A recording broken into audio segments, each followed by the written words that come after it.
Përfaqësues të lartë të sindikatave dhe institucioneve të arsimit shqiptar e të huaj u mblodhën në një takim të përbashkët ku diskutuan mbi sfidat aktuale të arsimit. Në vendin tonë, ky sektor është hasur me problematika të shumta ndër vite, të cilat kërkojnë përmirësim. Kreu i Sindikatës së Pavarur të Arsimit në Shqipëri, Nevruz Kaptelli, dhe kreu i Federatës së Sindikatave të Arsimit, Shpëtim Brahaj, theksuan se rritja e pagave dhe politika mbështetëse sociale për të motivuar mësuesit janë të domosdoshme për të tashmen dhe të ardhmen e këtij profesioni. Rritjen e pagave të mësuesve, vlerësimin e profesionit të mësuesit nga ana materiale, por edhe morale. Arsyeja kryesore është paga jo motivuese për të vazhduar maturantët profesionin e mësuesit. Kemi kërkuar me fjalë që të dyfishohen pagat e mësuesit dhe rritjes së cilësisë arsimit. Në degët e mësuesisë po shkojnë ato maturantët me notat më të ulta. Është një sfidë tjetër më vete. Të dyfishohet paga e mësuesit, që të bëhet vërtet një profesion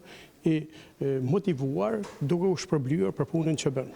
E dyta është me qeveria do të bëjë edhe ca politika tjera, familje për shembull të reja që nuk arrin që të blejnë një apartament, një shtëpi. Dhe këto konkretisht po flas për mësues. Të shtohet pra dhe ajo sasi e parave që mësuesit marrin për transportin, për vështirësi. Edhe përfaqësues të Komitetit Evropian të Sindikatave për Arsimin vlerësojnë se pagat e mësuesve shqiptar nuk janë ende në nivelin e duhur, teksa shohin si problem kushtet e punës dhe emigracionin. Ne nuk mund të kemi arsim nëse janë vetëm ato nxënësit nënmesatare që kërkojnë të bëhet mësues. Profesioni i mësuesit ashtu të ketë respektuar, i mirë paguar dhe kushtet e punës të jenë të mira. Një gjë shumë e rëndësishme është pagesa e mësuesve. Pagat ka pasur një farë rritje, por prapë nuk janë ende në nivelin që duhet. Ekziston sfida e lëvizjes së qytetarëve nga zonat më rurale në zonat më qendrore, gjithashtu ikja nga një shtet në një shtet tjetër. Problemet përpiqemi të mendojmë se si t'i zgjidhim, një nga ato